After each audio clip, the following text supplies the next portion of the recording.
வணக்கம் மக்களே, நான் உங்கள் மணிவை பேசுகிறேன். இன்றைக்கி என்ன பார்க்க போகிறோன்னா, கேரளாவிலிருந்து கொங்கு நாட்டுக்கு வந்த ஒரு காவல் தெய்வத்தை பற்றி பார்க்கலாம். பண்ணாரி அம்மன், அவங்கள பற்றி பார்க்கலாமா? வாங்க பார்க்கலாம். அதாவது சுமார் 300 வருஷத்துக்கு முன்னாடி கேரளாவிலேருந்து மாடு மேய்ச்சிக்கிட்டு ஒரு பெரிய படை மைசூருக்கு போகிறாங்க. நேராக மைசூர் போக முடியாது. அதனால் என்ன பண்ணுவாங்கன்னா, அங்கங்கே தங்குவாங்க. அப்படி அவங்க என்ன செய்கிறாங்கன்னா, தமிழ்நாட்டில் வந்து தங்குறாங்க. ஈரோடு, சத்தியமங்கலம். இப்போ அது வந்து ஊர், அந்த காலத்தில் அது ஒரு பச்சைக்காடு.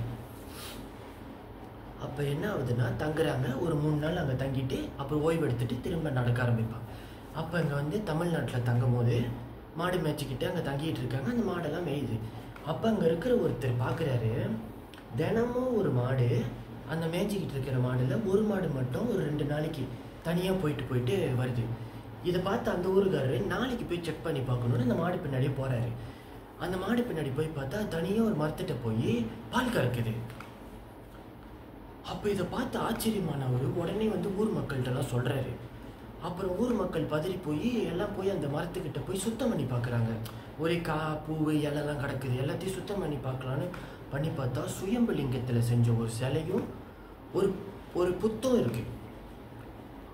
அது பார்த்து அவங்க ஆச்சரியமாகறாங்க. ஒரு மரத்துக்கு கீழே.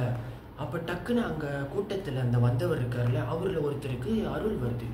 வந்து இந்த மாதிரி என் பேர் வந்து பண்ணாரி அம்மன், நான் கேரளாவிலேருந்து மைசூருக்கு போகிற இந்த மக்களுக்கு துணையாக அவங்க கூட வந்தேன். இந்த இடம் எனக்கு பிடிச்சி போச்சு, அதனால என்னை இங்கே வச்சு வழிபடுங்கன்றாங்க.